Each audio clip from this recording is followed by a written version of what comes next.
VR 是虚拟的，但体验是真实的。大家好，欢迎来到本期的 VR 速递，我是你们老朋友翟老师。今天视频咱们主要是以 VR 游戏资讯为主。你好邻居 VR 搜索与救援将于5月25日在 PSVR2、Quest 和 Steam VR 同时发布。这个游戏第一次官宣时只提到了 PSVR2 平台，很开心它最终能够同步登陆 VR 一体机和 PC VR。VR 版与之前的你好邻居系列游戏一样 ，Mr. Peterson 的房子是一个诡异的迷宫，充满了障碍物和隐藏的通道，显然是为了防止人们在里面窥探而建造的。而 VR 玩家在游戏中可扮演5个人物角色，并且每个角色都有自己的能力和视角。侦探呢有一个放大镜，可以发现隐藏的线索；童子军可以用弹弓射击物体，而发明家有一个地图和砧板，可以计划路线。你可以在5个孩子之间随时切换，利用这些特性来解决游戏中的场景难题。所以整个探索解谜的过程是非线性的，会有多条路径穿过房屋迷宫。游戏商店的页面自我描述是突破性的 VR 恐怖解谜游戏，所以胆小的朋友在玩的过程中还是要稍微留个心眼。虽然我之前没有玩过你好邻居的系列游戏，只是稍微看了一下游戏片段，第一印象就这个游戏太适合做成 VR 版了，再加上能让 VR 玩家真的以第一视角跟机关道具有直接的物理接触，而不是那种按键下的隔空操作，所以实际游戏体验是有望超过平面版的。然后是一款叫 Dungeon for Dev 的新桌游将在年底推出，同时支持 VR 和平面模式，也就意味着可以跨平台多人对战，最多支持8人联机。而且 VR 模式下，比起现有的上帝视角 VR 桌游，新增了一个第一视角，玩家可以切换到自己的英雄或者怪物的视角，直接角色扮演的方式进入到棋盘内，感受到整个游戏的战局。游戏包括 D&D 5E 规则的游戏机制和状态整合，除了游戏官方团队精心制作的 3D 地图，他们还给用户提供了角色编辑器和地图编辑器。VR 玩家可以从头开始创建自己的地图，并能用角色编辑器自定义自己的英雄或者构建一支迷你军队进行游玩。游戏预计会在 Steam VR 进行早期测试，至于 VR 一体机的移植计划将在游戏全面发行稳定之后开始动工。不知道大家还记不记得去年另一款 Low Poly 风格的 VR 桌游叫 Quest Heaven， 两者的游戏路线非常一致，也是能切换第一视角并支持完全的自定义编辑。然而这游戏也是1年多了没有啥动静，因此对于 DFD 这款新游戏的进度我也是不抱期待的。所以接下来还是得看最靠谱的 VR 桌游《地城奇谭 Demo》。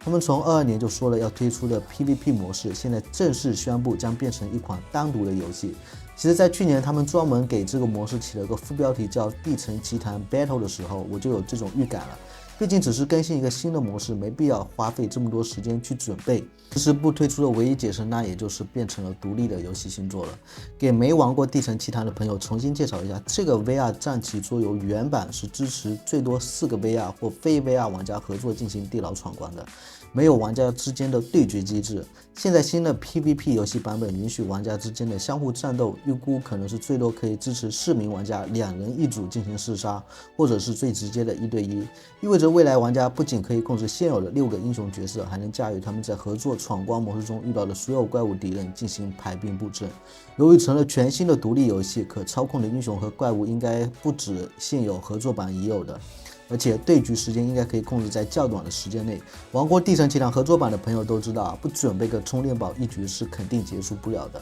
另外就是收费模式方面，我希望是能走免费加内购的形式，不仅仅是对于已经购买合作版的玩家来说，要另外花费买新游戏才能玩到原本承诺的 PVP 模式，会感到有些失望。另外一方面也是对于强调匹配对决的游戏来说，一开始的用户量就很重要，一旦有很多免费体验了对决版本的玩家，后续也会对合作模式感兴趣，那从而就能增加对原版地城奇谭的销量，何乐而不为呢？类似传送门玩法机制的 VR 潜行类动作游戏预算削减 Budget Cuts 终极版将于6月1日上架 PSVR2 和 Quest 2。这是 Neat 游戏工作室把18年和19年的预算削减1跟2合2为一。此前游戏的第2部一直是 PC VR 平台独占，现在也是终于登陆 VR 一体机和 PSVR 了。终极版除了包含前2部游戏系列的完整流程，也添加了一些新的游戏内容。预算削减的第1部和第2部在 Steam VR 上都收获了特别好评。第1部游戏的故事背景是你在一个满是机器人的大企业上班，平时工作内容也就是负责为文书盖章和归档。当你的同事一位位都要被裁员给机器人取代的时候，你开始了反抗。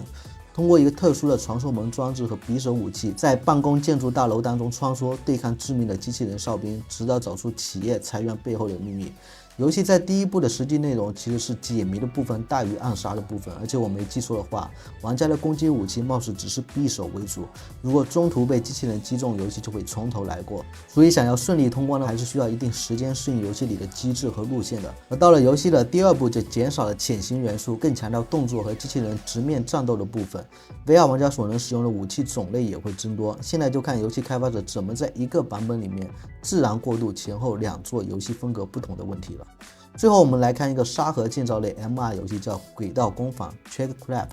正如画面里大家看到的，在这款游戏里，你可以自由设计、建造和分享你自己的定制赛道，并让一辆车子跑在上面。无论你的创意是喜欢循环的、跳跃飞行的，还是突破物理学上的障碍，可能性都是无穷的。尤其是配上 MR 效果之后，你可以随意的将自己的家和各种家具配合虚拟的道具，变成一个无限延伸的赛车跑道。其实类似玩法的 MR 游戏之前我也有分享过，我现在倒是想有没有一种可能，将来会有一个专门以四驱兄弟为主题的 MR 赛车游戏。小时候不吃早饭就为了买个7块钱的新三角剑，那个时候最奢求的其实还是没有赛道可以跑四驱车。如果能有这样的一款 MR 游戏，可以直接组装喷漆四驱车，赛道又能自己随意建造，那真的是圆了儿时的梦了。